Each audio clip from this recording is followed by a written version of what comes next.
بسم الله الرحمن الرحيم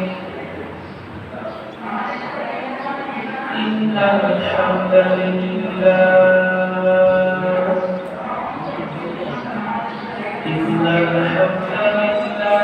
نحمده ونستعينه ونستغفره ونؤمن به ونتوكل عليه ونعوذ بالله من شرور أنفسنا ومن سيئات أعمالنا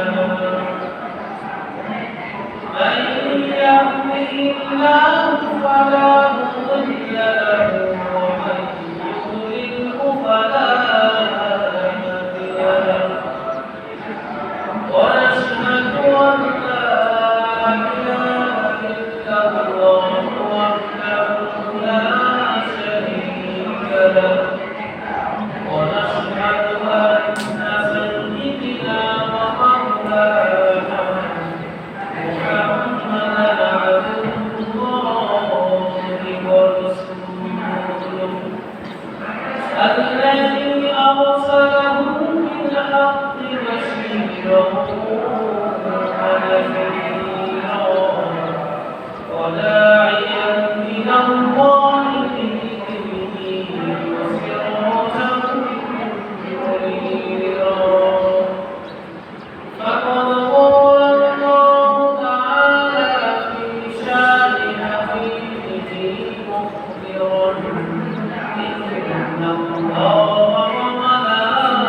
وملائكته يصلون على النبي يا أيها الذين آمنوا صلوا عليه وسلموا تسليما اللهم صل على سيدنا ونبينا وشفيعنا وحبيبنا ومولانا محمد صلى الله عليه وعلى آله وأصحابه وبارك وسلم تسليما كثيرا وقال الله تعالى في كلامه العزيز وفرقانه الحكيم أعوذ بالله من الشيطان الرجيم بسم الله الرحمن الرحيم الرحمن علم القرآن خلق الإنسان علمه البيان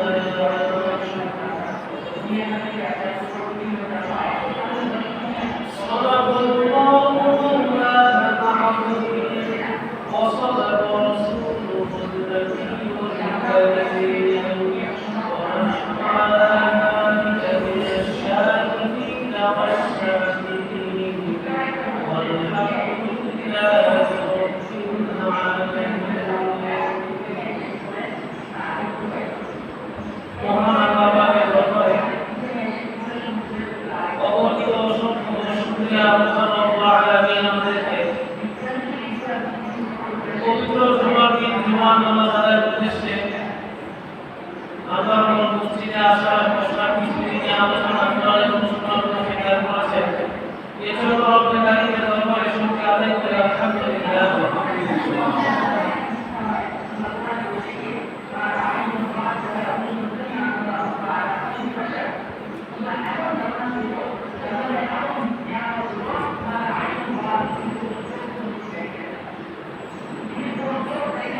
আজ 21শে ফেব্রুয়ারি international mother's day 2002 সালে আমাদের ভাষা সামনে লেখকটি হিসাবে বাংলা ভাষার এই বিশেষ দিনকে স্বীকৃতি দান করেছে। এই জাতির ইতিহাস খুব গৌরবময়। 1948 সালে যখন পূর্ব এবং পশ্চিম পাকিস্তানে আমাদের দেশটা বিভক্ত হয়ে যায়, অর্থাৎ ভারত বিভক্ত হয়ে আরো দুটা রাষ্ট্র কয়েকটা রাষ্ট্র গঠন হয়। এর মধ্যে মুসলিম দুটা রাষ্ট্র, পূর্ব পাকিস্তান এবং পশ্চিম পাকিস্তান। আমাদের এই অংশটা ছিল পূর্ব পাকিস্তান এবং এই অংশের উপর পশ্চিম পাকিস্তানের যে শাসক গোষ্ঠী ছিল তারা শাসন করত। এই দেশটাকে তারা নিয়ন্ত্রণ করত। তো তারা অনেক সময় তাদের স্বেচ্ছাচারিতার দরুন আমাদের উপর কিছু চাপাই দিত। এর সবচেয়ে উজ্জ্বল দৃষ্টান্ত যেটা এই পৃথিবীর শুরু থেকে ইতিহাসের শুরু থেকে আজ পর্যন্ত এরকম কোনো ইতিহাস নাই যে কথা বলার উপরও তারা নাগাল লাগে। এরকম ইতিহাস এখনো নাই। আমি কোন ভাষায় কথা বলবো সেটাও আরেকজনের নিয়ন্ত্রণ। রাষ্ট্রভাষা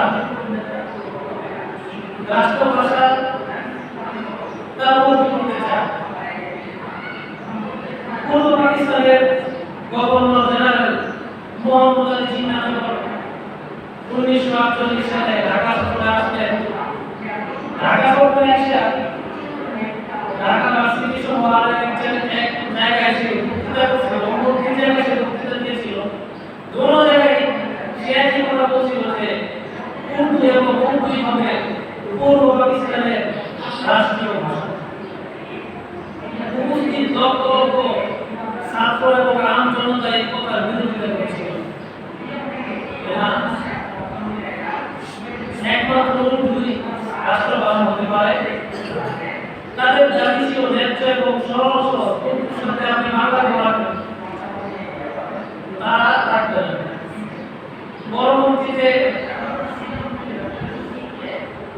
আস্তে আস্তে এই গণঅভ্যুত্থান আন্দোলনের মধ্যে আমরা ইতিহাস জানি। সেই 1952 সালের 21শে ফেব্রুয়ারি সকাল 10টায় ঢাকা মেডিকেল কলেজের সামনে ছাত্ররা যখন 144 ধারা ভঙ্গ করে তখন তাদের উপর নির্বিচারে পুলিশ গুলি চালায়। অনেক ছাত্র এবং আম জনতা তখন শহীদ হয়ে যায়। আল্লাহ তাআলা তাদের মাকামকে আরো বাড়ায় দেন। জান্নাতের দরজাকে আরো বুলন্দ করে দিন। তাদের এই ত্যাগের ফলে আজকে আমাদের ভাষা কোনো উন্নতি করতে পারে আমরা সাথে।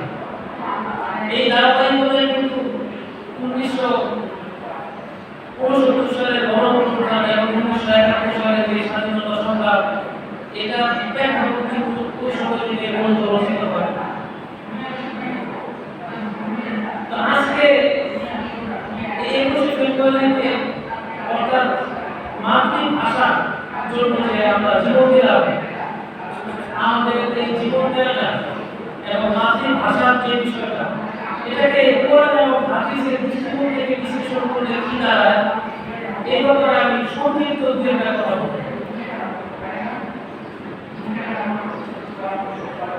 আল্লাহ তাআলা পবিত্র কোরআনে ভাষা সম্পর্কে অনেকগুলো আয়াত নাযিল করেছেন। সুবহানাল্লাহ বলেছেন, সুবহানাল্লাহ। এমন এক আশ্চর্য গ্রন্থ যেখানে ভাষা সম্বন্ধে আল্লাহ তাআলা আয়াত নাযিল করেছেন। একটা কিতাব আজ অবধি কেউ দেখাতে পারছে? আছে তাহলে যেমন ইঞ্জিল, টিকটক, বাইবেল, মহাভারত, এই ছোট থেকে ছোট, বড় থেকে বড় কোনো কিছুই আল্লাহ তাআলা কোরআনে ছাড়েনি, সব বর্ণনা করে দিয়েছেন। ওকে হয়েছে ভাষা আন্দোলন, ভাষা সম্বন্ধে আয়াত নাযিল করে দিয়েছে 1400 বছর।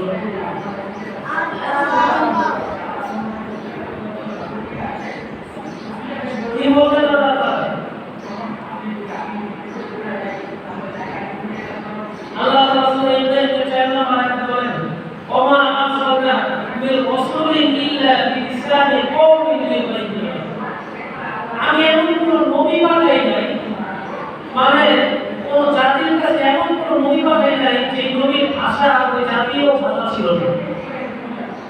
অর্থাৎ যেই জাতির কাছে আল্লাহ তাআলা যেই নবীকে পাঠাইছে ওই জাতির ভাষার ভাষী নবীকে আল্লাহ তাআলা পাঠাইছে। কেন?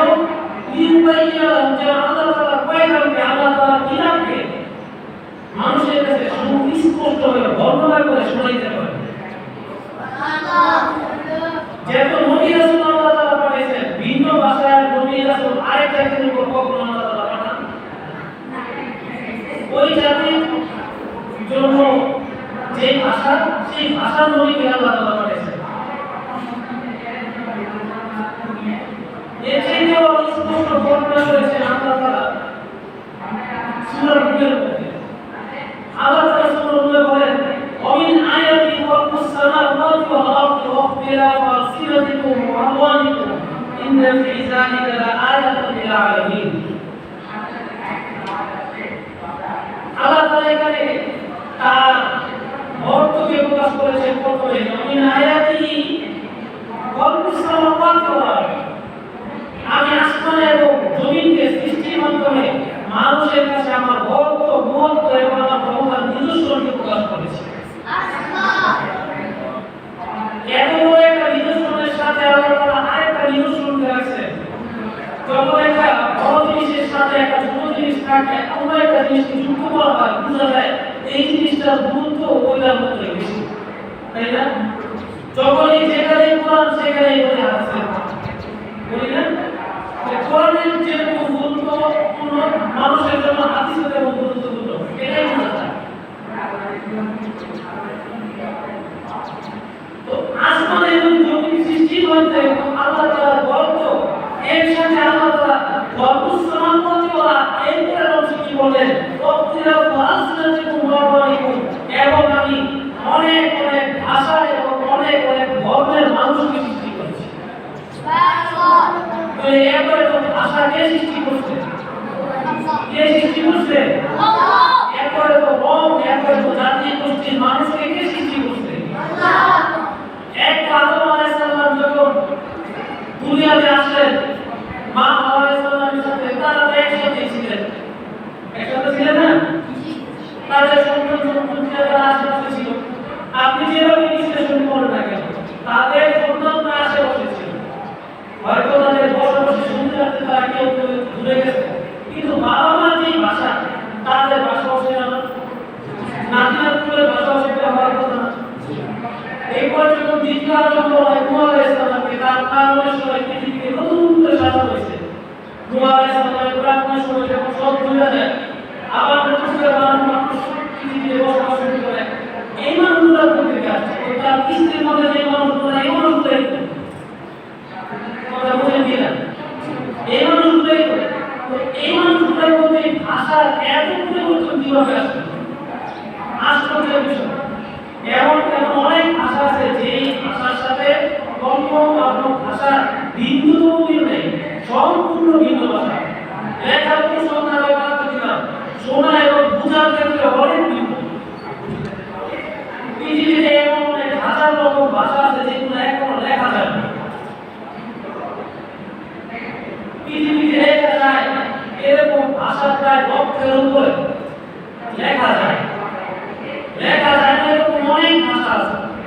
এই ভাষার ভিন্নতা আল্লাহ তাআলা সৃষ্টি করেছেন এবং তার বরত্বকে প্রকাশ করেছেন যে তিনি ভাষা ভিন্নতাকে সৃষ্টি করেছেন। এবং মানুষের মধ্যে বিভিন্ন রং এবং জাতি গোষ্ঠীকে আল্লাহ তাআলা এই সৃষ্টি করেছেন। আশ্চর্যের বিষয় না?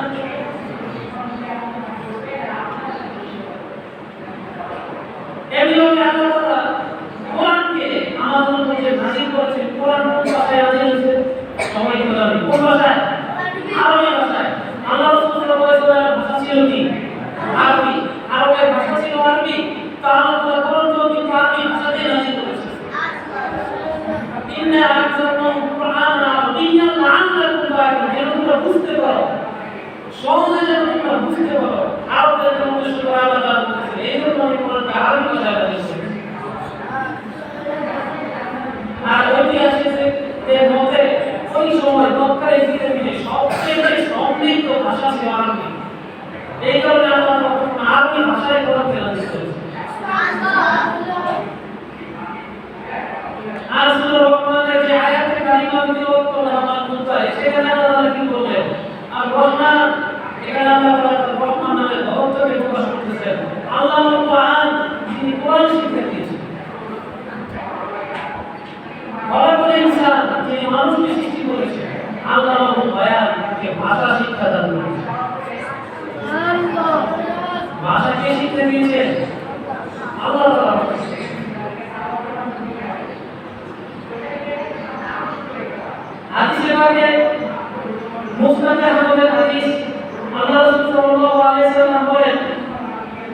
যে প্রত্যেক নবীকে আল্লাহ তাআলা সেই নবীর যে জাতি এই জাতির ভাষায় আল্লাহ তাআলা এই নবীকে অবতীর্ণ করেছেন।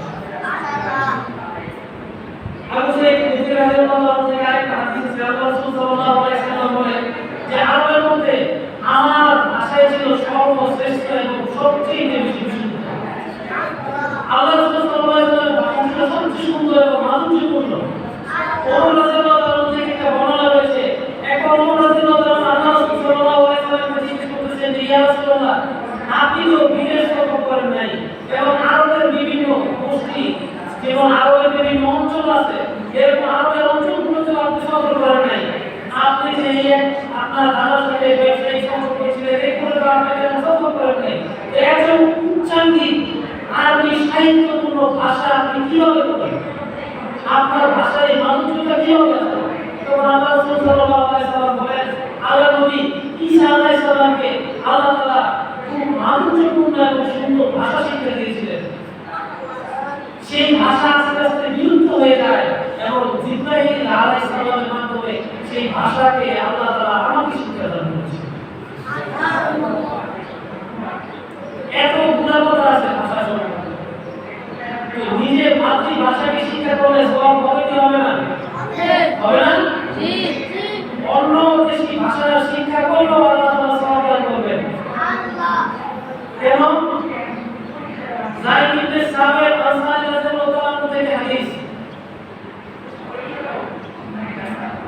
বুখারী শরীফের 2631 নম্বর হাদিস।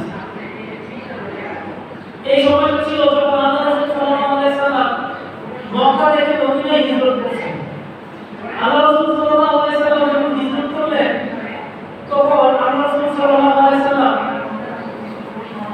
মদিনা থেকে বিভিন্ন রাষ্ট্রের মধ্যে রাষ্ট্রদূতের মাধ্যমে বিভিন্ন চিঠি দ্বারা সেই রাষ্ট্রগুলোকে দাওয়াত দিয়েছে, যেমন আল্লাহ রাসূল সাল্লাল্লাহু আলাইহি সাল্লাম রোমের বাদশা, এরপরে আল্লাহ রাসূল সাল্লাল্লাহু আলাইহি সাল্লাম সেই পারস্যের বাদশা, এরপরে নাজাশী বাদশা এবং সিরিয়ার বিভিন্ন জায়গায় তার দূত মারফত কি করেছেন, ইসলামের দাওয়াতের বাণী আল্লাহ তাআলা পৌঁছেছেন।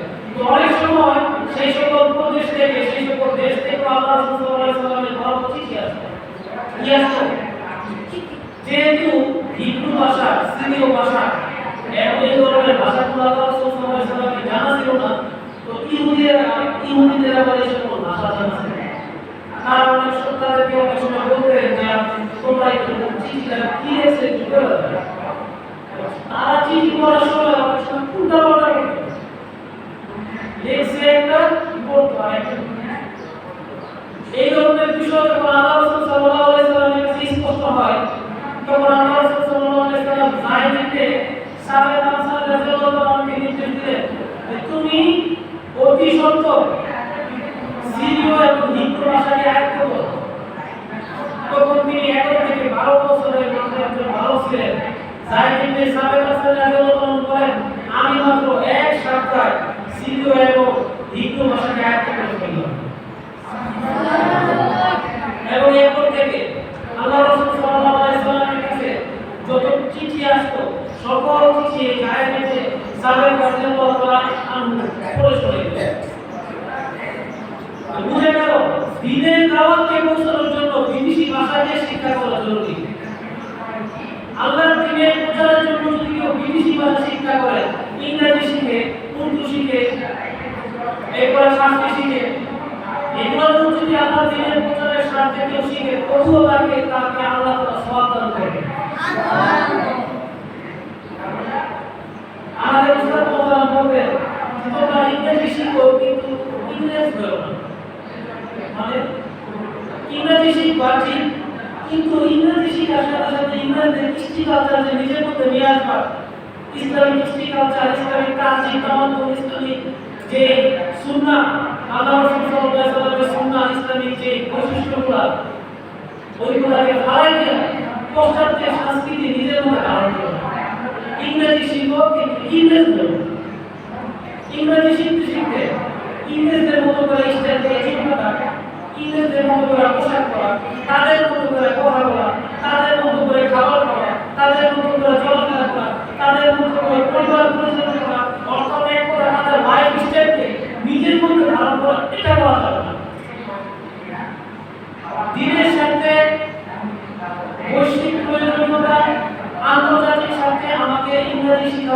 বাংলা তো আরো ভালো করে শেখা উচিত, আরবি ফার্সি উর্দু সব শেখা উচিত, কিন্তু আমার ইসলাম কিছু নেই।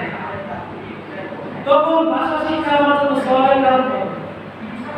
আমি যদি ইংরেজি শিখতে শিখতে ইংরেজ হয়ে যাই, তাদের মতো হয়ে যাই, নিজের যেই ইসলামিক বৈশিষ্ট্যগুলো ছিল সেগুলোকে জলাঞ্জলি দিই, তখন ভাষা শিক্ষা আমার জন্য সবাই কারণ হইল না।